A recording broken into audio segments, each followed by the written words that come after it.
Hello बच्चों, previous class के ऊपर आपके लिए एक क्वेश्चन है कि e by m ratio of alpha particle is dash. तो अल्फा पार्टिकल की ई बाय एम रेशो निकालनी है। ई बाय एम रेशो को ही हम क्या बोलते हैं? Specific charge. ठीक है ना?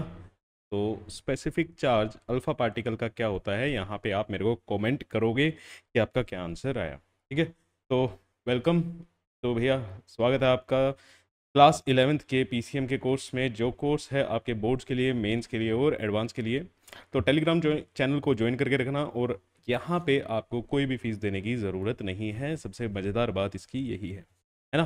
तो कहाँ पे बने रहना है और किस चैनल को आपको ज़्यादा से ज़्यादा शेयर करना है भाई? ट्रेंडिंग ट्यूटर को। आई होप नाम तो याद हो ही गया होगा, है ना? और यहाँ पे आपका पूरा सिलेबस कंप्लीट कराया जाएगा, अभी तक आपको पता भी लग गया होगा। ठीक है, चलो जी, आज है हमारा स्ट्रक्चर ऑफ एटम का लेक्चर नंबर 3। और आज हम क्या पढ़ने वाले हैं? आज हम पढ़ने वाले हैं रदरफोर्ड्स एटॉमिक मॉडल के बारे में। ठीक है, बहुत इंपॉर्टेंट है। यहाँ से सर कैसे क्वेश्चन बनते हैं? ठीक है, यहाँ से बेटा आपके दोनों फ्रंट पे क्वेश्चन बनेंगे, थ्योरी भी प्लस न्यूमेरिकल भी यहाँ से बनेंगे। कई बार बच्चा, ठीक है, थ्योरी को ना नेग्लेक्ट कर देता है, स्पेशली जेई पढ़ने वाला बच्चा। ठीक है यार, थियोरेटिकल क्वेश्चन थोड़ी आते हैं। वे उठा के देखो, डाल्टन थ्योरी पे भी ना, जो लास्ट लास्ट चैप्टर में आपने की थी डाल्टन थ्योरी, उस पे भी कितने क्वेश्चंस आए हुए हैं। तो थ्योरी आपको बिल्कुल भी नेग्लेक्ट नहीं करनी है। ठीक है, चलो चलते हैं रदरफोर्ड एटॉमिक मॉडल के बारे में। देखो जी, रदरफोर्ड का एटॉमिक मॉडल था क्या, या इन्होंने किसके बारे में हमें बताया? तो सबसे पहली चीज़, मैं इसका सबसे मेन पॉइंट लिख रहा हूँ कि इसको ना न्यूक्लियर मॉडल भी कहा जाता है। इसको न्यूक्लियर मॉडल के बारे में के नाम से भी जाना जाता है। क्यों जाना जाता है सर? क्योंकि यहाँ से ना हमें न्यूक्लियस के बारे में पता लगा था। ठीक है, अब ये एक्सपेरिमेंट था क्या? डायग्राम में आप देख सकते हो, पिक्चर में आप देख सकते हो, सर हमें भी ये डायग्राम बनाना पड़ेगा। जी हाँ, बनाना पड़ेगा। ठीक है, कैसे बनाएंगे? तो देखो, ये एक चैम्बर है। ठीक है, जो ये जिस पे डेटोनेटर का साइन बना हुआ है भाई, है ना, खतरनाक सा साइन बना हुआ है, ये हमारा क्या है? ये एक लेड चैम्बर है। ठीक है, this is a block of lead.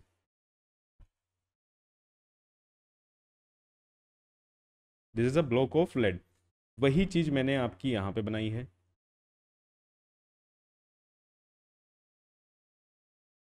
अब आपको कैसे बनाना आ सकता है? और यहाँ से बेटा, ये आपको एक कर्व में यहाँ पे आपको कोई स्क्रीन दिख रही है ना?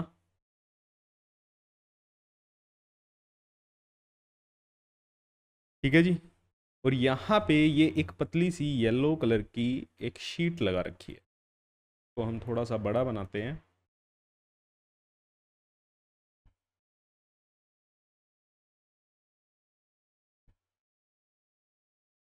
आप ऐसे करके ये डायग्राम बना के आ सकते हैं। क्लियर? बीच में हो सकता है स्लिट लगा देना। अभी सारी चीज़ें क्लियर हो जाएंगी। आपको अगर स्कूल में बनाना है, वैसे तो स्कूल में कई बार नहीं भी पूछते ये, तो ये आप डायग्राम बना सकते हो। ठीक है, यहाँ पे ये क्या रखा हुआ है? ये एक रेडियो एक्टिव एलिमेंट होता है, कि जिसे हम कहते हैं रेडियम। जिसे हम क्या कहते हैं? रेडियम। बचपन में आपने कुछ वॉचेस वगैरह, आई डोंट नो आपके टाइम पे आती थी या नहीं आती थी, है ना? वो अंधेरे में उसमें ग्रीन ग्रीन कलर का दिखाई देता था। ठीक है, रात को अंधेरा हो जाता था तो हमारे बचपन में ना एक वॉच आती थी, रिस्ट वॉच, जो बच्चों की होती है। उसमें ना उसका डायल ना ग्रीन कलर का दिखाई देता था अंधेरे में।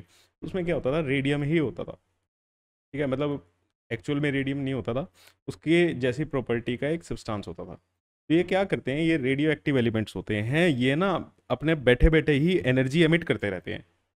ठीक है भैया, इनको ना एनर्जी एमिट करना पसंद है। और एनर्जी में भी मैं आगे स्पेसिफिक बताऊं तो आपको, ये अल्फा बीटा गामा रेज ये क्या होते रहते हैं? ये फेंकते रहते हैं। तो इस एक्सपेरिमेंट में भी क्या हुआ था? यहाँ पे एक रेडियो एक्टिव एलिमेंट लिया, रेडियो एक्टिव एलिमेंट लिया, यहाँ से फिर क्या निकलेंगी? Alpha raise. सर ये क्या बनाया है ना? इन्हें बोल देते हैं बेटा स्लिट्स। क्यों? अरे मतलब आपने कार्डबोर्ड ले लो यार, कार्डबोर्ड में ना, कार्डबोर्ड में एक छोटा सा होल कर लो और यहाँ से आप टॉर्च से लाइट फेंको तो वो क्या जाएगी, लाइट इसी में से जाएगी, बिल्कुल एक सीधी तरह से। तो यही हमने करना था कि हमने इसमें अल्फा पार्टिकल्स भेजने थे। तो अल्फा पार्टिकल फैले ना। अब अगर ये होल नहीं बनाया या आप आगे रखोगे लाइट, आपको पता है लाइट हर डायरेक्शन में क्या होती है, फैलती है। लाइट हर डायरेक्शन में फैलेगी तो वो सीधी सीधी जाए, तो इसलिए आप क्या कर लो, एक होल बना लो, है ना, उसका रास्ता क्या कर दिया, कन्फाइन कर दिया। उसी तरीके से हमने यहाँ पे क्या किया हुआ है, ये स्लिट बनाई हुई है। ठीक है, अब ये स्लिट बनाई, ये अल्फा रेज गई, फिर ये क्या है सर, है ना, ये जो डायग्राम में अगर आप देखोगे ये क्या रखा हुआ है, ये गोल्ड की फॉइल रखी हुई है, बहुत ही पतली सी। देखो भाई महंगा महंगा आता है ना। अब इसको ना गूगल करना आप, थिन गोल्ड फॉइल का ही इस्तेमाल क्यों करा, ठीक है, थिन गोल्ड फॉइल का इस्तेमाल यहाँ पे क्यों करा। अब गोल्ड फॉइल है, गोल्ड का भी यहाँ पे देखो, आज के टाइम में तो हमें पता है कि गोल्ड का भी अपना क्या होगा, यहाँ पे न्यूक्लियस होगा, सब कुछ होगा। लेकिन जब ये एक्सपेरिमेंट किया गया, अल्फा पार्टिकल्स अल्फा पार्टिकल्स को गोल्ड फॉइल पे फेंक के मारा। ठीक है, अब जैसे आप ना, आप डायग्राम में देखना स्टार्ट करो, फेंक के मारा तो हुआ क्या, है ना। देखो ये सीधे सीधे जा रहे हैं, कुछ सीधे सीधे निकले, और ये पीछे स्क्रीन पे टकराए। पीछे कहाँ टकराए, ये क्या है, ये स्क्रीन है, ये आपको पहले ही बताया हुआ है ना, जब हमने प्रोटॉन इलेक्ट्रॉन की डिस्कवरी की थी। ये ZNS की स्क्रीन है, यहाँ पे जैसे ही स्ट्राइक करेंगे तो देखो क्या हो रहा है, देखो क्या हो रहा है, यहाँ पे ग्लो आ रहा है ना, यहाँ पे क्या आ रहा है, ग्लो आ रहा है। अब ये ग्लो देख के ही हमें पता लगेगा बेटा कि यहाँ पे कोई चीज टकराई है। नहीं, आंखों से नहीं देखा जा सकता ये एक्सपेरिमेंट। ठीक है, आपको ऐसा नहीं होगा कि अल्फा पार्टिकल जाते हुए नजर आएंगे टाटा बाय बाय करते हुए, भैया हाँ मैं जा रहा हूँ गोल्ड फॉइल पे टकरा रहा हूँ, ऐसा नहीं होगा। ठीक है, तो यहाँ से देखो काफी पार्टिकल्स तो सीधे सीधे जा रहे हैं और टकरा रहे हैं, काफी पार्टिकल सीधे सीधे जा रहे हैं टकरा रहे हैं, कुछ पार्टिकल ऐसे हैं जो इधर मुड़ गए। अब ये कैसे हुआ, है ना, ये पार्टिकल देखना, अगर हम इसको पकड़ें, ये ऐसे जा रहा था, जाते जाते ऐसे मुड़ गया भाई ये क्या हुआ, इसने अपना रास्ता क्यों बदल दिया, है ना। यहाँ पे टकरा था तो समझ आ रहा है भाई सीधे सीधे आ रहे हैं, यहाँ पे कैसे टकराया ये, है भाई। आप यहाँ पे खड़े होके यार देख रहे हो, ठीक है, आप इसको यहाँ पे खड़े होके ऑब्जर्व कर रहे हो, यहाँ से आ रहा है, यहाँ पे ग्लो हो रहा, बिल्कुल पीछे स्क्रीन पे यहाँ पे ग्लो हुआ, तो आपको समझ आता है कि हाँ भाई सीधा आके टकरा गया होगा। लेकिन यहाँ पे ग्लो होने का मतलब क्या है, वो मुड़ा है, रास्ते से सीधा चलते चलते वो क्या कर गया, मुड़ गया। ऐसे ही कुछ पार्टिकल्स इधर टकराए, मतलब बिल्कुल पीछे नहीं, थोड़ा साइड में जाके टकराए। ठीक है, एक्सपेरिमेंट में आपको पता लग रहा है। अब इसको और अच्छे से दिखाने के लिए इसको देखो, यहाँ पे आपको और अच्छे से समझ आएगा। ये बीम ऑफ अल्फा पार्टिकल आ रही है, ये कुछ पार्टिकल्स तो क्या चले गए, सीधे चले गए, मीन्स अनडिफ्लेक्टेड, बिल्कुल सीधे सीधे निकल गए, कोई भी डिफ्लेक्शन नहीं हुई। ठीक है, यहाँ भी देखो अनडिफ्लेक्टेड निकल गए, कोई भी डिफ्लेक्शन नहीं हुई। अब सर इसका पर्पस क्या है, यहाँ से हमें क्या पता चल रहा है कि पार्टिकल सीधे चले गए, है ना। तो फिर क्या क्या करें पार्टिकल सीधे जाने से, भैया आपने पंपकिन मॉडल नहीं पढ़ा है, थॉमसन ने क्या बताया था, थॉमसन ने क्या बताया था बच्चे,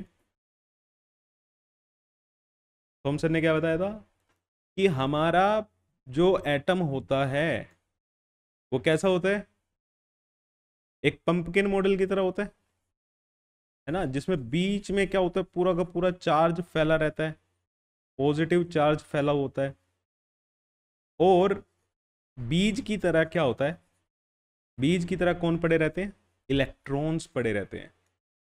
यहाँ पे कुछ कुछ क्या है, इलेक्ट्रॉन्स पड़े हुए हैं। ये थॉमसन ने बताया था या नहीं बताया था, ठीक है, ये चीज हमें थॉमसन ने बताई थी, हाँ जी सर बताई थी। तो फिर यार अगर ये भी तो गोल्ड फॉइल भी तो क्या है, गोल्ड का भी तो एटम है, गोल्ड का भी तो एटम है, उसमें भी क्या होगा, ऐसा ही चार्ज फैला रहेगा और इलेक्ट्रॉन्स फैले रहेंगे। अब यहाँ पे अब पॉजिटिव चार्ज फैला हुआ है, पॉजिटिव चार्ज फैलता तो अल्फा पार्टिकल भी तो क्या है, पॉजिटिव ही है, अल्फा पार्टिकल भी तो क्या है, पॉजिटिव है। यहाँ पे भी पॉजिटिव अगर बैठा होता, यहाँ पे भी पॉजिटिव अगर बैठा होता तो ये सीधा सीधा कैसे निकल जाता भाई, है ना। तो इसके सीधे सीधे जाने से मुझे ये पता चल रहा है कि ये वाला स्पेस तो खाली है। अरे भाई यहाँ पे तो कोई रोकने के लिए ही नहीं है, दिस स्पेस इज एम्प्टी। समझ आई बात? ये तो क्या है, पूरा का पूरा स्पेस एम्प्टी है, जब तो वो बेचारा सीधा सीधा चला गया यार, तभी तो वो सीधा सीधा चला गया, है ना। कभी पापा गुस्से में घर पे बैठे हुए हो तो आप उनके आगे से सीधे सीधे निकल जाओगे क्या, बच के जाओगे ना? ऐसे ही होता है। अब जब पापा घर पे नहीं है तो ऐसे ही बिल्कुल बिंदास आप चलते हो, तो वैसे ही है, खाली रास्ता पड़ा हुआ है, बिंदास अपना जा रहा है। फिर कुछ पार्टिकल्स देखे, कुछ पार्टिकल्स बीच में जो जा रहे थे वो क्या हुए, डिफ्लेक्ट हुए भाई। कुछ पार्टिकल्स क्या हुए, डिफ्लेक्ट हुए। और कुछ पार्टिकल तो इतने ज्यादा डिफ्लेक्ट हुए कि किसी किसी में तो 180 डिग्री की, देखो यहाँ पे ये लिखा हुआ है बैक स्कैटरिंग। बैक स्कैटरिंग मतलब ये ऐसे गया, टकरा के 180 डिग्री पे वापस आ गया ये, इतनी ज्यादा डिफ्लेक्शन होगी, इतनी ज्यादा क्या हुई, डिफ्लेक्शन हुई। तो इस मॉडल से हमें क्या क्या समझ आता है, ठीक है। इस मॉडल की अगर हम बात करें तो हमने इस मॉडल से क्या क्या बातें निकाली। पहली चीज तो मुझे ये समझ आई कि ज्यादातर पार्टिकल्स क्या गए, बिना किसी डेविएशन के निकल गए। Most of the alpha particle, most of the alpha particle pass without any deviation, pass without any deviation। कुछ पार्टिकल सीधे सीधे निकले, ठीक है। बहुत कम पार्टिकल, ठीक है, फ्यू पार्टिकल, अभी आपको लिख के आनी है पेपर में, ठीक है, इसलिए लिख रहा हूं मैं। Few particle deviates with small angle, कुछ बहुत थोड़े एंगल से क्या हुए, डेविएट हुए, ठीक है। और बहुत ही कम पार्टिकल ने, very few particle, very few particles shows deflection greater than 90,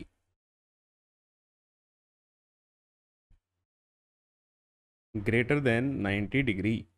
90 degree से ज़्यादा के एंगल पे बहुत ही कम पार्टिकल ऐसे थे जो हमारे टकराए, ठीक है। अब इस बेसिस पे, ठीक है, इस बेसिस पे जो ये एक्सपेरिमेंट हुआ, इसमें जो ऑब्जर्वेशंस थी, इन ऑब्जर्वेशंस के बेसिस पे रदरफोर्ड ने कुछ रिजल्ट्स दिए, ठीक है। अब यहां पे देखो, on the basis of this experiment, on the basis of these observation, ये एक्सपेरिमेंट करके जो ये रिजल्ट दिखा ऐसा, इस ऑब्जर्वेशन के बेसिस पे रदरफोर्ड ने कुछ थ्योरी दी, रदरफोर्ड ने कुछ बातें बोली, और वो बातें आपको ध्यान रखनी है, ठीक है। वो बातें क्या हैं वो आपको ध्यान रखनी है। रदरफोर्ड ने एक मॉडल कहा कि भैया पहली बात तो एटम जो है, atom is of spherical shape, spherical shape का एटम होता है, ठीक है, जिसका साइज लगभग लगभग 10⁻⁻10 मीटर का होता है, ठीक है, क्लियर है। और ज्यादातर जो हिस्सा होता है एटम का वो खाली होता है, पूरा का पूरा मास जो है, अब देखो यहाँ पे सारा, यहाँ पे बीच में क्या हुई भाई, डिफ्लेक्शन ज्यादा हुई, बीच में से क्या आया है, 180 डिग्री की डिफ्लेक्शन शो हुई है, ठीक है। तो उन्होंने कहा ये सब हिस्सा तो खाली है, जो पूरा का पूरा मास है एटम का सारा जो मास है वो एक ही जगह पे कंसंट्रेटेड है, जो उसके सेंटर में है। और इस सेंटर को उन्होंने क्या नाम दिया, न्यूक्लियस। इस सेंटर को उन्होंने क्या नाम दिया, न्यूक्लियस। और ये पोर्शन कहा कि ये बहुत ज्यादा क्या होता है, छोटा होता है। ये पोर्शन क्या होता है, ये बहुत ही ज्यादा क्या होता है बेटा आपका, छोटा होता है, ठीक है। एटम के कंपैरिजन में इसका साइज क्या होता है, बहुत कम होता है, क्लियर। तो होल मास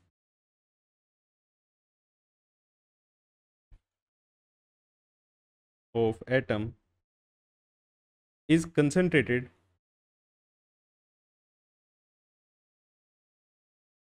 इन सेंटर। पूरा का पूरा जो मास है वो सेंटर में है, जिसको उन्होंने क्या नाम दिया? Cold nucleus. अभी तक तो पता ही नहीं था, थॉमसन ने तो कुछ बताया ही नहीं था, है ना। न्यूक्लियस जिसका साइज क्या है? Having size of order 10⁻⁻15 metre, मतलब 10⁻5 टाइम्स छोटा है। 10⁻5 टाइम्स क्या है? छोटा है बेटा। एटम का साइज बहुत बड़ा होता है न्यूक्लियस के कंपैरिजन में। क्लियर। और इन्होंने बताया कि जो इलेक्ट्रॉन्स हैं are revolving around the nucleus, revolving around the nucleus in circular path. किस पाथ में चक्कर लगा रहे हैं? सर्कुलर पाथ में भैया, गोल गोल घूम रहे हैं। ठीक है। Like planet revolve around the sun, like planets revolve around the sun. तो आपके जो पेपर होंगे, ठीक है, उनमें ये सब बातें आपको लिख के आनी है। क्लियर है। एटम का साइज क्या होता है, मैं सबको हाईलाइट कर रहा हूँ यहाँ पे, जो जो चीज़ें आपके लिए मेन है, जो यहाँ से इस स्लाइड से आपको ध्यान रखनी। तो ये ऑब्जर्वेशंस थी। ये क्या थी? ऑब्जर्वेशंस थी कि भैया एक्सपेरिमेंट करके हमें क्या क्या चीज़ें दिखाई दी। जैसे आप लैब में एक्सपेरिमेंट करते हो और आपको क्या क्या चीज़ें दिखाई देती हैं। क्लियर। और उनसे फिर हमें क्या क्या पता लगा, रदरफोर्ड ने क्या क्या चीज़ें प्रपोज की, वो चीज़ें आपके सामने हैं। ठीक है। क्लियर है। अब देखो इसका थोड़ा सा न्यूमेरिकल पार्ट। अब न्यूमेरिकल पार्ट में क्या हुआ कि भैया जो number of alpha particle deflected हुए, जितने पार्टिकल डिफ्लेक्ट हुए, वो किस चीज़ पे डिपेंड करते हैं? Number of alpha particles deflected,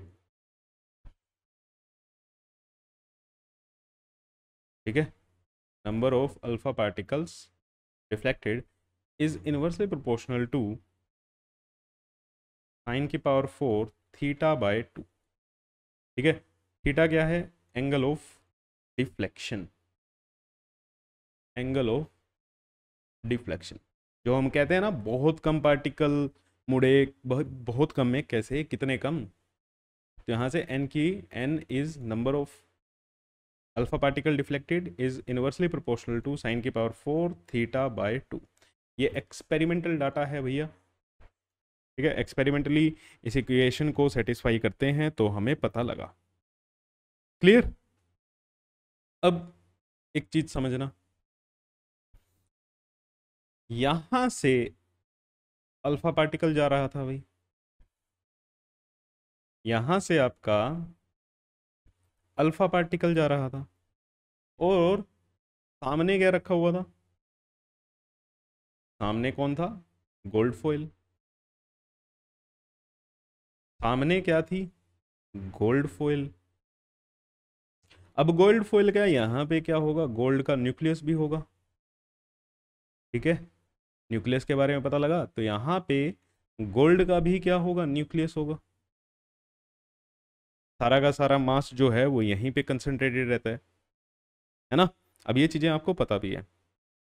अब देखो, एक तो हमें यहाँ से पता लगा था कि number of alpha particle deflected 1/साइन की पावर 4 θ/2 के प्रोपोर्शनल होते हैं।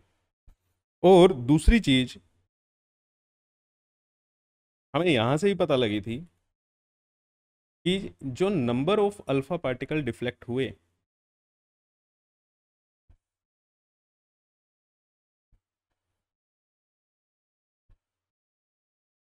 वो डायरेक्टली प्रोपोर्शनल होते हैं जेड स्क्वायर के। अब जेड क्या है?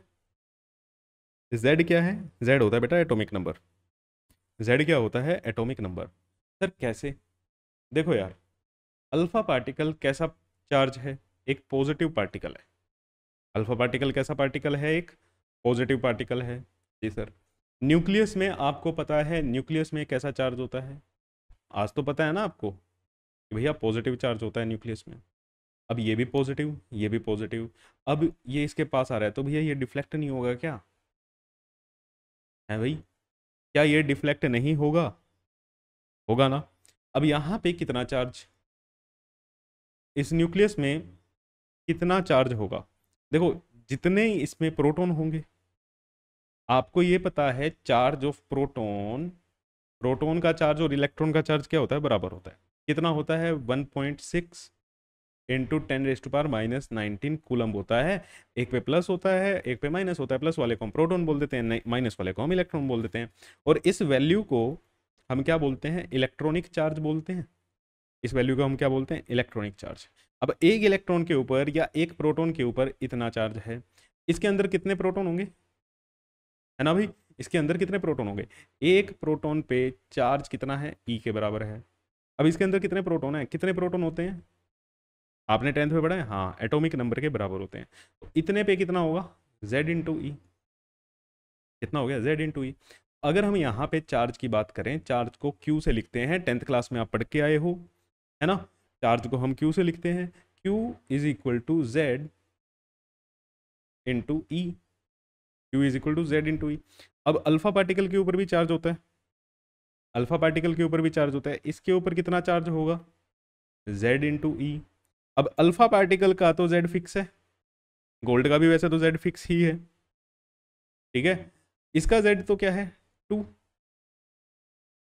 अगर मैं इसको 1 बोलता हूँ, इसको 2 बोलता हूँ, तो यहाँ पे हमारे पास, अब समझना दो क्या काम हो रहा है। एक साइड से, एक साइड बैठे हुए हैं भाई अल्फा पार्टिकल, एक साइड से आ रहे हैं आपके अल्फा पार्टिकल जिनके ऊपर चार्ज है 2e का, और एक साइड है आपकी गोल्ड फॉइल। एक साइड क्या है आपकी? Gold foil. गोल्ड फॉइल पे चार्ज कितना है? Z इंटू ही। सर यहाँ पे हमेशा ही जरूरी है गोल्ड फॉइल हो? हम एल्यूमिनियम फॉइल रख सकते हैं, रख सकते हो। सिल्वर फॉइल रख सकते हैं, रख सकते हो। ठीक है, आयरन फॉइल रख सकते हैं, रख सकते हो। तो इसीलिए हमने ना इसका Z लिया बेटा। अब अल्फा पार्टिकल तो फिक्स है, अल्फा पार्टिकल तो क्या होगा? हीलियम का ही पार्टिकल होता है। तो हर केस में हमें बम्बार्ड तो क्या करना है? अल्फा पार्टिकल को ही फेंक के मारना है। तो अल्फा पार्टिकल के लिए तो Z की वैल्यू हमने 2 डाल दी। लेकिन यहाँ पे अब मैं यहाँ पे आपको Z की वैल्यू नहीं डाल रहा हूँ। गोल्ड फॉइल के केस में मैंने आपके लिए Z की वैल्यू नहीं डाली। क्यों नहीं डाली सर? ठीक है, क्यों नहीं डाली? इसका रीज़न क्या है कि भैया गोल्ड फॉइल की जगह कल को क्वेश्चन में आपको एल्यूमिनियम फॉइल दे दें तो आपको यहाँ पे एल्यूमिनियम का एटॉमिक नंबर डालना पड़ेगा, है ना। आयरन फॉइल दे दें तो यहाँ पे आयरन का डालो। क्लियर हो गया? तो ऐसे हमें चीज़ें रखती हैं। कहते हो तो चलो यहाँ पे भी हम चेंज कर लेते हैं, इसको भी हम ना ऐसा करते हैं, इसको भी हम Z1 बोल देते हैं और इसको हम Z2 बोल देते हैं।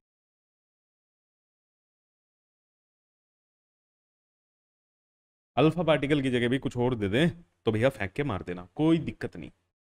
अब हमारे पास, अब आपके लिए यहाँ पे एक कॉन्सेप्ट आएगा जो क्लास 12th का कॉन्सेप्ट है, ठीक है। क्लास 12th का, हाँ जी सर, क्लास 12th का कॉन्सेप्ट है। देखो, अभी आपने बचपन में यार मैग्नेट से तो खेला है ना। मैग्नेट से तो खेला है। अगर ये नॉर्थ पोल है, ये कोई मैग्नेट है, ठीक है। मैग्नेट का क्या है? यहाँ पे नॉर्थ पोल है, और यहाँ पे मैंने क्या रख दिया? दूसरा मैग्नेट इसके पास लेके आया। ये भी क्या है? सेम साइड से मैं ले आया, मतलब नॉर्थ से ले आया। आपको पता है यहाँ पे क्या लगेगा? फोर्स लगेगा। ये इसको क्या करेंगे? रिपेल करेंगे। रिपेल करेंगे, रिपेल करा भाई, ये भी क्या होगा? पीछे जाएगा, ये भी क्या होगा? पीछे जाएगा। हाँ जी सर, इतनी बात समझ आई। बेटा अपने आप कैसे पीछे चला गया? आपने 9th क्लास में कुछ चीज पढ़ी होगी जिसका नाम था फोर्स। एक ऐसी फोर्स नाम की कोई चीज पढ़ी होगी, है ना। आपने फर्स्ट लॉ पढ़ा होगा जिसमें कहा जाता है कि भैया आप किसी की भी पोजीशन ना तब तक चेंज नहीं कर सकते जब तक आप उसके ऊपर कोई फोर्स नहीं लगाते। मतलब अब यहाँ पे मैग्नेट के थ्रू मैं आपको बता रहा हूँ, मैग्नेट इधर जाएगा, मैग्नेट क्या करेगा, रिपेल करेगा, राइट साइड में जाएगा, एक लेफ्ट साइड में जाएगा, तो ये अपने आप थोड़ी चले जाएंगे, इन पे कोई ना कोई तो फोर्स लगा है, ये इनकी पोजीशन चेंज हुई है तो कोई ना कोई तो फोर्स लगा है मेरे बच्चे। समझ आई बात? बिना फोर्स लगाए तो आप किसी की भी पोजीशन चेंज नहीं कर सकते। फर्स्ट लॉ यही कहता है। और अभी तो फिजिक्स में जैसे चैप्टर आएगा फोर्स वाला, तो उसमें और डिटेल में भी पढ़ोगे। तो इतना तो पता है ना कि भैया पोजीशन चेंज हो रही है तो मीन्स उस पर फोर्स लगा है। अब ये एनालिसिस करनी सीख लो। अब सर यहाँ पे कैसे होगा कि भैया ये भी पॉजिटिव और ये भी पॉजिटिव, आपने ये भी पता है, सेम चार्जेस क्या होंगे, रिपेल करेंगे। सेम चार्जेस क्या होंगे, रिपेल करेंगे। अब रिपेल करेंगे तो इनके ऊपर भी क्या लगेगा, फोर्स लगेगा, इनके ऊपर भी क्या लगेगा, फोर्स लगेगा। अब वो फोर्स क्या होता है कि अगर हम क्लास 12 का कॉन्सेप्ट क्या कहता है, अगर कोई चार्ज पार्टिकल्स हैं, कोई चार्ज बॉडी है, ठीक है, चार्ज बॉडी है, वो एक दूसरे के ऊपर क्या लगाती हैं, एक फोर्स लगाती हैं जिसको हम कहते हैं इलेक्ट्रोस्टैटिक फोर्स, जिसको हम क्या कहते हैं, इलेक्ट्रोस्टैटिक फोर्स। क्लियर? जिसे हम क्या कहते हैं बेटा, इलेक्ट्रोस्टैटिक फोर्स। अब ये इलेक्ट्रोस्टैटिक फोर्स की वैल्यू क्या होती है, इलेक्ट्रोस्टैटिक फोर्स, ठीक है, ई लिखा है इलेक्ट्रोस्टैटिक के लिए। इलेक्ट्रोस्टैटिक फोर्स की वैल्यू होती है बेटा के प्रोपोर्शनैलिटी कांस्टेंट होता है यहाँ पे, उनके ऊपर चार्ज कितना है, चार्ज कितना है Q1 एक पे Q2 अपॉन वो कितने डिस्टेंस पे हैं, उनके बीच का डिस्टेंस।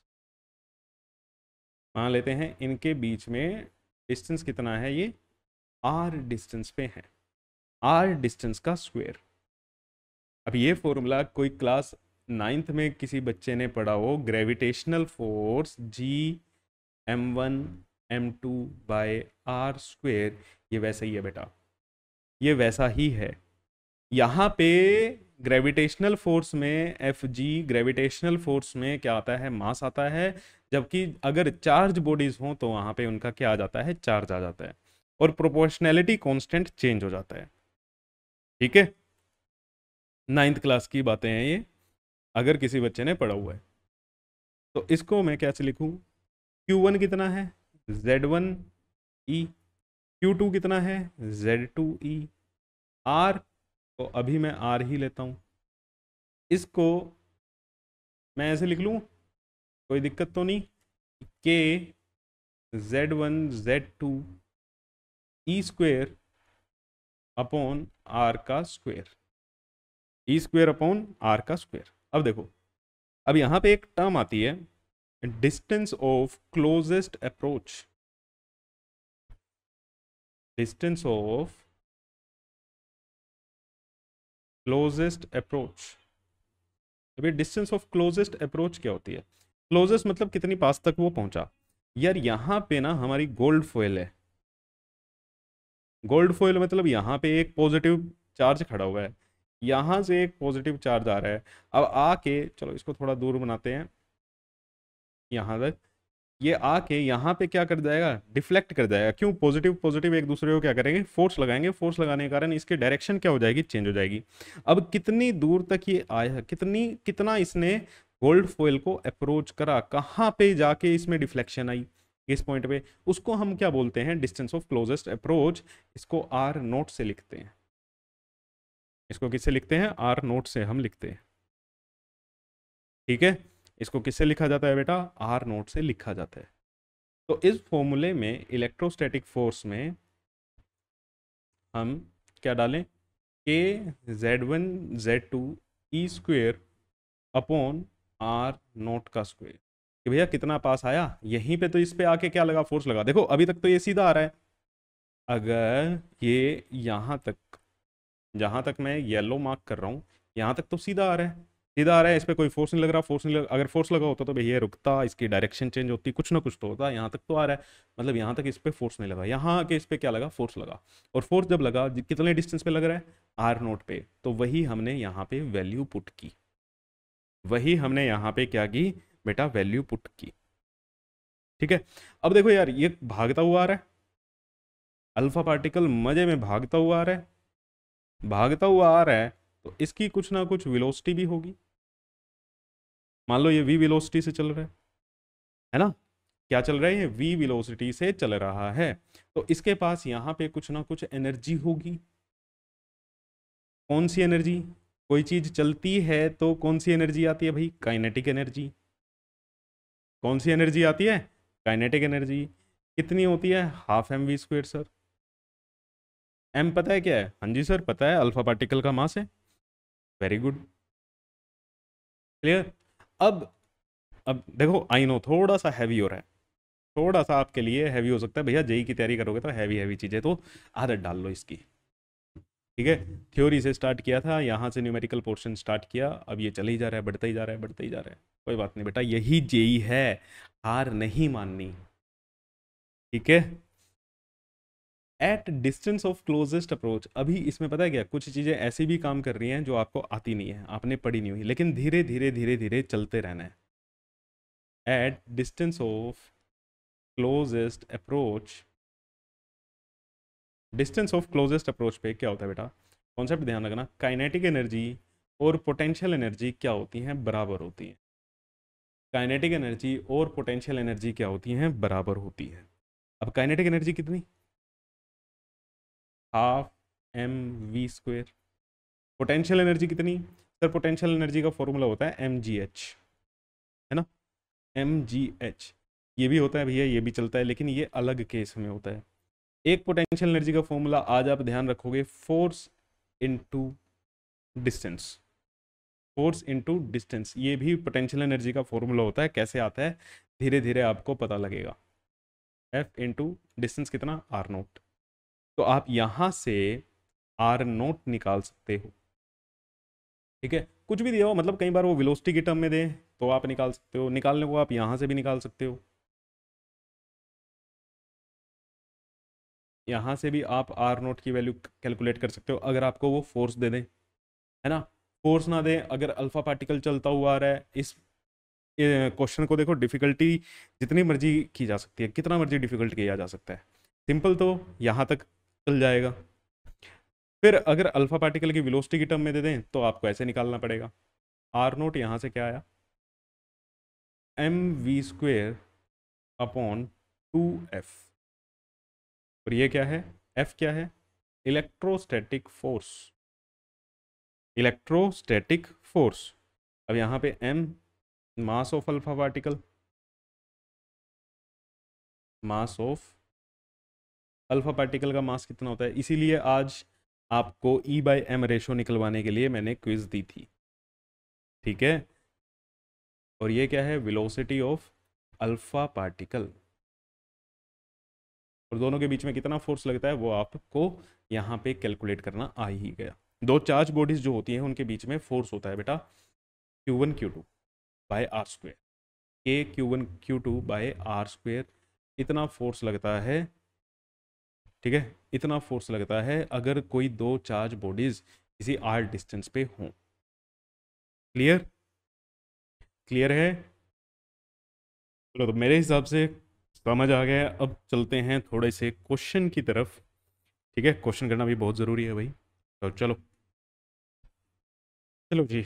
देखो क्वेश्चन है आपके सामने, रीड करो और क्वेश्चन को करने की कोशिश करो। कह रहे हैं विद व्हाट वेलोसिटी, किस वेलोसिटी के साथ alpha particle should travel toward the nucleus of copper atom. मतलब कोई अल्फा पार्टिकल है, ठीक है, और इस बार यहाँ पे इन्होंने क्या रखा है, कॉपर एटम रखा हुआ है, गोल्ड फॉइल नहीं रखी, कॉपर फॉइल रख दी है। कह रहे हैं ये किस वेलोसिटी के साथ, मतलब इसकी वेलोसिटी पूछी हुई है, किस वेलोसिटी के साथ ये अल्फा पार्टिकल इसके न्यूक्लियस की तरफ बढ़ना चाहिए, so as to arrive at a distance of 10⁻⁻12 metre from the nucleus of copper atom. Means ये जो डिस्टेंस है ये कितना हो, ये 10⁻⁻12 मीटर तक के डिस्टेंस तक ये पहुंच सके, तो इसको किस वेलोसिटी से यहाँ पे चलना चाहिए। अब देखो यार, इसी को हम क्या कहते हैं, अगर आपने थ्योरी अच्छे से पढ़ी है तो इसी को हम क्या कहते हैं, जहाँ पे ये पहुँचता है distance of closest approach, distance of closest approach, है ना। और यहाँ पे हमने कॉन्सेप्ट पढ़ा था कि काइनेटिक एनर्जी और पोटेंशियल एनर्जी क्या हो जाती है, बराबर हो जाती है। अल्फा पार्टिकल की kinetic energy half M we square, और potential energy F E into R, यहाँ पे इलेक्ट्रोस्टैटिक फोर्स है। तो इसका यूज़ करो और भैया वैल्यू निकाल लो।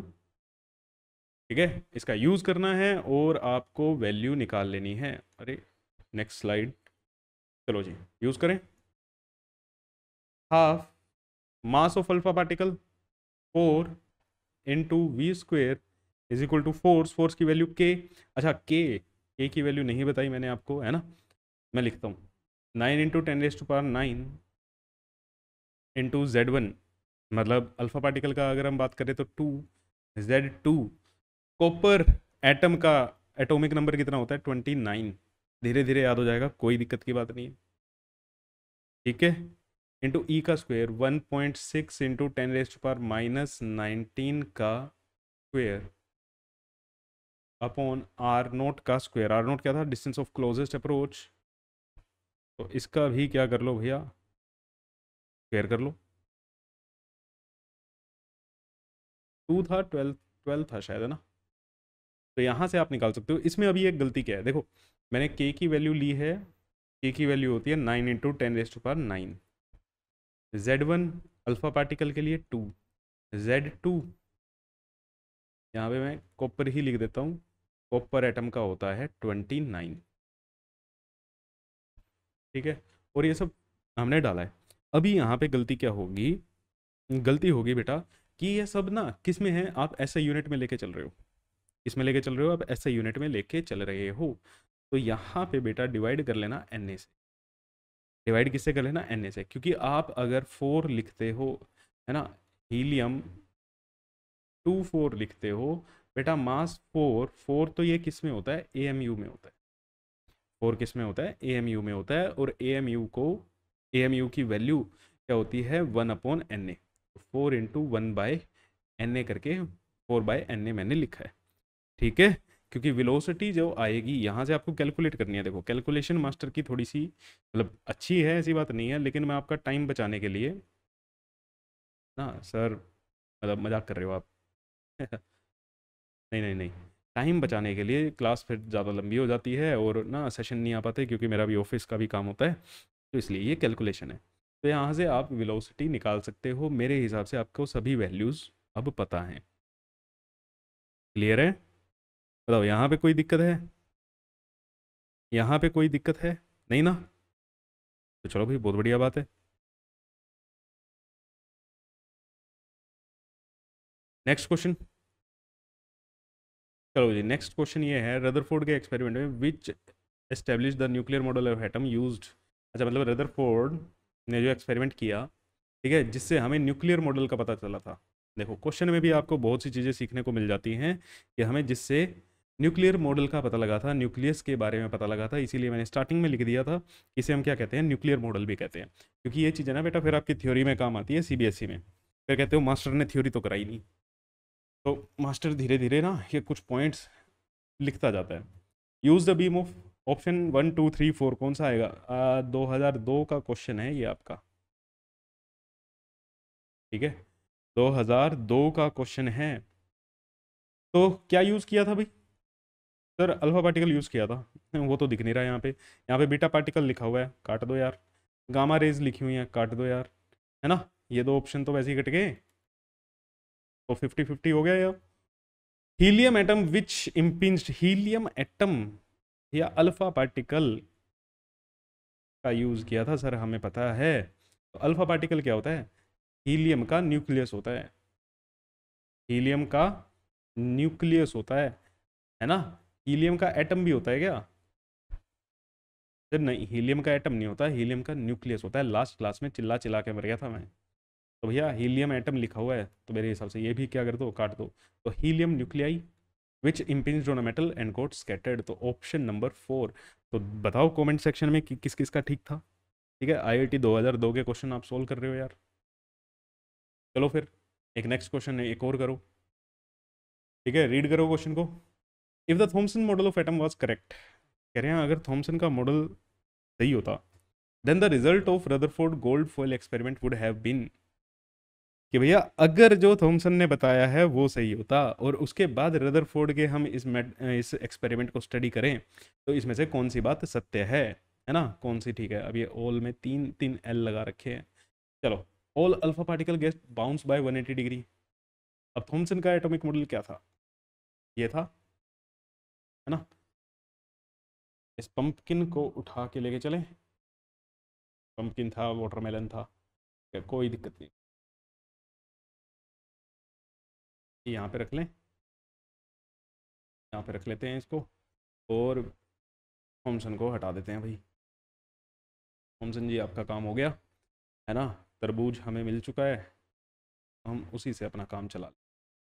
चलो भाई, अब अल्फा पार्टिकल डालो यहाँ पे। अब तुम यहाँ पे अल्फा पार्टिकल डाल रहे हो। अल्फा पार्टिकल क्या है बेटा, एक पॉजिटिव पार्टिकल है। अल्फा पार्टिकल क्या है बेटा, पॉजिटिव पार्टिकल है। अब सारी चीज़ें पढ़ते जाओ। अब चीज़ें क्या कह रही हैं ये, कि all alpha particle get bounced by 180 degree. सारे के सारे अल्फा पार्टिकल ऐसे घूम के आ जाते। अब भैया सारे तो ना आते, क्यों नहीं आते सर, ये पॉजिटिव चार्ज, ये लाल लाल क्या है, ये पॉजिटिव चार्ज ही तो फैला हुआ है ना, ये लाल लाल क्या फैला हुआ है, पॉजिटिव चार्ज फैला हुआ है। अब एक बार सोचो आप, मैं थोड़ी सी कलाकारी कर लूँ यहाँ पे, है ना। अब नहीं टाइम वेस्ट हो रहा सर आपका, कैलकुलेशन में टाइम वेस्ट हो रहा था। अरे नहीं नहीं नहीं, थोड़ा सा सोचने के लिए भैया, आईआईटी का क्वेश्चन है ये, कोई ऐसा वैसा क्वेश्चन नहीं है, और आईआईटी में थॉट प्रोसेस बनानी जरूरी है आपकी, और वो आईआईटी का क्वेश्चन नहीं था जो मैंने दिया था, ठीक है। आईआईटी में कैलकुलेशन कम आती है, कॉन्सेप्ट ज़्यादा आते हैं। आईआईटी का काम आपको कैलकुलेटर बनाना नहीं है, आईआईटी का काम आपको इंजीनियर बनाना है, जिसका काम है बड़ी बड़ी, है ना, प्रॉब्लम्स को सोल्व करना, ना कि एक कैलकुलेटर का काम करना।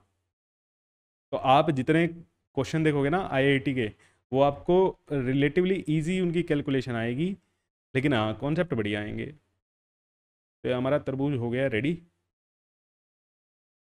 ठीक है। ड्राइंग है हमारी बहुत गंदी, इंजीनियरिंग ड्राइंग बहुत अच्छी थी। चलो, सोच लिया, हाँ जी। अब रिजल्ट देख लेते हैं। कह रहे हैं सारे के सारे 180 डिग्री से बाउंस बैक कर जाएंगे। नहीं करेंगे, क्यों भैया, नेगेटिव चार्ज भी तो है, वो भी तो अट्रैक्ट करेगा कुछ ना कुछ। अगर पॉजिटिव रिपेल कर रहे हैं तो नेगेटिव अट्रैक्ट भी करेगा, तो सारे के सारे वापस कैसे भाग जाएंगे, है ना। नहीं जी, alpha particle are deflected over a wider range of angles. बहुत ही ज़्यादा बड़े बड़े एंगल्स पे क्या होएंगे, डिफ्लेक्ट होंगे। फिर से वही बात, भैया नेगेटिव चार्ज बैठे हुए देखते रहेंगे, हैं, नेगेटिव चार्ज बैठे हुए देखते रहेंगे क्या। All the alpha particle pass through the gold foil without decrease in speed, बिना किसी स्पीड में, स्पीड कम हुए ये चले जाएंगे। अरे स्पीड कैसे नहीं कम होगी भाई, हैं, आप इधर से फोर्स, एक फोर्स इधर से लगा रहे हो, एक फोर्स इधर से लगा रहे हो, स्पीड तो कम होगी ना यार। मतलब आप इधर से भागते हुए आ रहे थे, कोई आपके पास, ठीक है, आप इधर से आ रहे हो, हैं, कोई आपके पास इधर से आपको रोक रहा है, तो आपकी स्पीड कम होगी या नहीं होगी। सर ये कैसे पता चला रोक रहे हैं, भैया ये पॉजिटिव भी तो है ना, ये पॉजिटिव है, ये लाल लाल पॉजिटिव जो दिख रहा है, ये क्या कर रहा है, इलेक्ट्रोस्टैटिक फोर्स लगाएगा, लगाएगा ना, तो इसको रोकेगा, इसकी स्पीड तो कम होगी। स्पीड तो हर हालत में कम होनी है भाई। आप मैग्नेट वाले एग्जाम्पल से लेके देख लो, क्योंकि आपका जो ये इलेक्ट्रोस्टैटिक फोर्स वाला चैप्टर है, ये क्लास 12th का फर्स्ट चैप्टर है, उसमें आपको जाके अच्छे से पता लगेगा। Alpha particle pass through the gold foil deflected by small angles and with reduced speed. ये कुछ कुछ ठीक लग रहा है कि अल्फा पार्टिकल यहाँ से पास तो करेंगे, है ना, लेकिन कोई ऐसे डिफ्लेक्ट हो गया, किसी को नेगेटिव वाला अट्रैक्ट कर लेगा, पॉजिटिव वाला रिपेल कर रहा है, ऐसे ऐसे ऐसे पास कर जाएंगे, और इनकी स्पीड भी क्या होगी, कम होगी। कम क्यों होगी, रिपल्शन कम क्यों होगी, इसके ऊपर क्या लगेगी, एक रिपल्शन लगेगी। पॉजिटिव पॉजिटिव को क्या करेगा, रिपेल भी तो करेगा। पॉजिटिव पॉजिटिव को क्या करेगा बेटा, रिपेल भी करेगा। तो ऑप्शन नंबर 4 हमारा सही आंसर है। ये आपका 2021 मेंस का क्वेश्चन।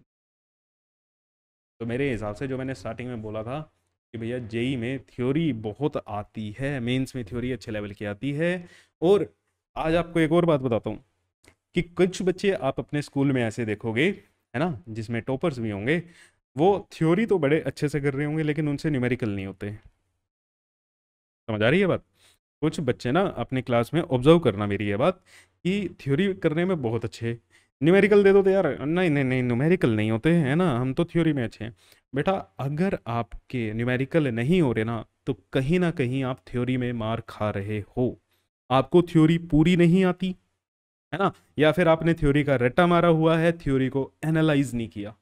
अब आईआईटी का 2021 का क्वेश्चन ज़्यादा पुराना नहीं है, 2025 चल रहा है, 21 का क्वेश्चन है। देखो कैसा, कहाँ दिमाग लगा रही है कि भैया अब थॉमसन का मॉडल सबको पता है ठीक नहीं है ना, लेकिन बहुत टाइम तक यही करेक्ट था, बहुत टाइम तक यही करेक्ट था, लगभग 18-20 साल तक ये सही रहा था मॉडल, सब ऐसे ही चलते थे, सबने यही माना हुआ था। अब आज 2021 में क्या क्वेश्चन लेके आ रहे हैं कि थॉमसन का मॉडल अगर सही होता तो भैया रदरफोर्ड के एक्सपेरिमेंट के क्या रिजल्ट होते, है ना। मतलब जो चीज़ सही नहीं है उसको भी सही मान के तुमसे पूछा जा रहा है, तो किस लेवल पे तुम्हारे कॉन्सेप्ट चेक किए जा रहे हैं ये चीज़ देख लो। तो कॉन्सेप्ट को समझना, थ्योरी को सिर्फ रटना नहीं है, थ्योरी क्या कह रही है, थ्योरी से मीनिंग निकालना आपको आना चाहिए। ओके, चलो जी, बढ़िया था, क्वेश्चन हो गए आपके, 2 जेई मेंस के क्वेश्चन हो गए, आगे और भी क्वेश्चन आएंगे भाई। चलो, limitation of Rutherford model, limitation भी थी इसकी, हाँ लिमिटेशन भी थी, जब भी तो बोहर का मॉडल आया, है ना। अब लिमिटेशन क्या थी, अब यार देखो, हमने एक चीज, रदरफोर्ड ने एक चीज बताई थी, रदरफोर्ड ने तो सर कई चीजें बताई थी। हाँ, अभी लिमिटेशन के लिए हम एक चीज पकड़ते हैं। रदरफोर्ड ने कहा था कि इलेक्ट्रॉन्स जो हैं वो सर्कुलर पाथ में गोल गोल घूम रहे हैं, ठीक है। वो किस पाथ में है, मूविंग इन सर्कुलर पाथ, मतलब इलेक्ट्रॉन ऐसे गोल गोल घूम रहा है, पहले सर्कुलर पाथ ही बना देना चाहिए था, ऐसे घूम रहा है इसमें, ठीक है। अब हमारे एक साइंटिस्ट थे, बहुत ही महान साइंटिस्ट, जिसका नाम था मैक्सवेल, जिनका नाम क्या था, मैक्सवेल। अब मैक्सवेल ने स्टडी की हुई थी चार्ज पार्टिकल्स को। मैक्सवेल ने कहा था, मैक्सवेल के अकॉर्डिंग इन्होंने बताया कि भैया अगर कोई भी चार्ज पार्टिकल होता है, कोई भी चार्ज पार्टिकल होता है, अगर वो एक्सेलरेटेड मोशन करे, मतलब वो घूम रहा है और उसमें एक्सेलरेशन भी हो रही हो, घूम रहा हो और उसमें एक्सेलरेशन भी हो, सर्कुलर मोशन हो, या ठीक है सर्कुलर नहीं, एक्सेलरेटेड मोशन होना चाहिए, इसमें एक्सेलरेशन हो रही है, तो ये चार्ज पार्टिकल ना अपनी एनर्जी को लूज करता है। ये क्या करेगा, अपनी एनर्जी को लॉस करता रहता है, मतलब उसकी एनर्जी क्या होती रहती है, कम होती रहती है, ठीक है। अब इसका रदरफोर्ड के मॉडल से क्या लेना देना, है ना। अब आप यही सोच रहे हो कि सर इसका रदरफोर्ड के मॉडल से क्या लेना देना। पहली बात तो मैक्सवेल की थ्योरी समझो, मैक्सवेल की क्लासिकल थ्योरी कहा जाता है इसे। मैक्सवेल की थ्योरी क्या थी, कोई भी चार्ज पार्टिकल हो, अब इलेक्ट्रॉन एक चार्ज पार्टिकल है, जी हाँ सर है, अगर वो एक्सेलरेटेड मोशन कर रहा है तो वो अपनी एनर्जी लूज करेगा। अब एक्सेलरेटेड मोशन सर कैसे पता लग रहा है हमें, देखो, इलेक्ट्रॉन हमारा हो गया चार्ज पार्टिकल,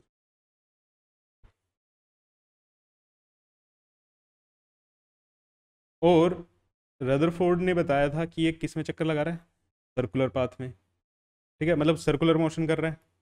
सर्कुलर मोशन जो है वो हमेशा ही क्या होता है बेटा, एक एक्सेलरेटेड मोशन होता है।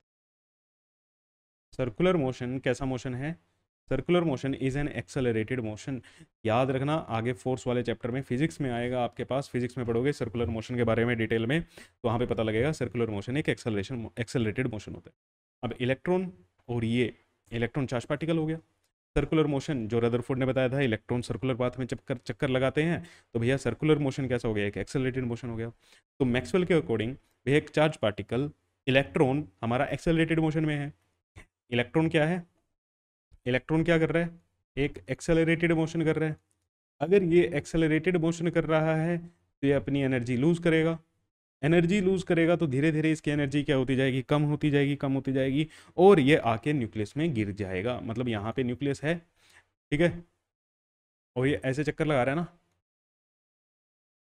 ये न्यूक्लियस के चारों तरफ गोल गोल घूम रहा है, तो भैया गोल गोल घूमते घूमते एक टाइम ऐसा आएगा जब इसकी एनर्जी क्या हो जाएगी, कम हो जाएगी, एनर्जी कम होते होते ये फिर क्या होना स्टार्ट कर देगा, इस ये न्यूक्लियस की तरफ गिरना स्टार्ट कर देगा, ठीक है, ऐसे स्पाइरल धीरे धीरे धीरे धीरे एनर्जी क्या हो जाएगी, कम हो जाएगी। धीरे धीरे ये किस में गिर जाएगा, कहाँ गिर गया भाई, ये न्यूक्लियस में गिर गया, पॉजिटिव नेगेटिव न्यूक्लियस में गिर गया। हैप्पी दिवाली। ठीक है, हैप्पी दिवाली फट जाएगा। ठीक है, फट जाएगा भाई, ये एक्सेलरेटेड मोशन लूज एनर्जी को लूज करेगा and will follow a spiral path and drops into nucleus. It drops into nucleus, nucleus में गिरा, फटा, तो फिर एटम कैसे स्टेबल हुआ ये बताओ।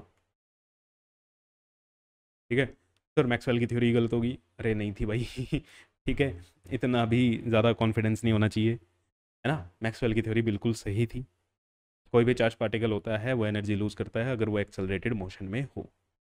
तो रदरफोर्ड इस चीज़ को एक्सप्लेन नहीं कर पाए थे। ठीक है, रदरफोर्ड इस चीज़ को एक्सप्लेन नहीं कर पाए थे। इस चीज़ को आगे जाके एक्सप्लेन किया था बोहर ने। ठीक है, इस चीज़ को आगे जाके एक्सप्लेन किया था बोहर ने कि ये सर्कुलर ऑर्बिट में जो चक्कर लगा पाते हैं ये कैसे लगा पाते हैं। समझ आई बात, क्लियर है।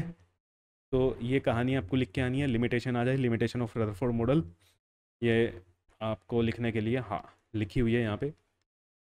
तो this model could not explain the stability of atom, ये स्टेबिलिटी को नहीं एक्सप्लेन कर पाया था। क्यों नहीं कर पाया था? According to Maxwell classical theory an accelerated charge particle liberates energy.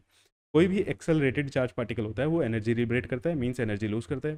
तो ड्यूरिंग रेवोल्यूशन, तो यह चक्कर लगाते हुए इलेक्ट्रॉन भी अपनी एनर्जी रेडिएट करेगा और स्पाइरल पाथ फॉलो करते हुए ये न्यूक्लियस में गिर जाएगा। ठीक है, गिर जाएगा, ब्लास्ट हो जाएगा, हैप्पी दिवाली बन जाएगी, है ना। तो फिर एटम स्टेबल कैसे? एटम को तो हम स्टेबल स्टेबल मानते हैं। ये चीज़ का आंसर हमारे रदरफोर्ड जी नहीं कर पाए थे और उसी के कारण उनका मॉडल बाद में जाके फेल हो गया, स्टेबिलिटी नहीं बता पाए। बट बोहर ने आगे जाके उनको ठीक किया था। ठीक है, क्लैरिफिकेशन दी, सब कुछ। लेकिन इस मॉडल से हमें क्या पता चलता है भैया? न्यूक्लियस के बारे में पता चलता है, बहुत सी चीज़ें पता चलती हैं। थॉमसन का मॉडल गलत हुआ, वो चीज़ें पता चलती हैं। तो आई होप आपको ये क्लास समझ में आई होगी और अच्छा भी लगा होगा।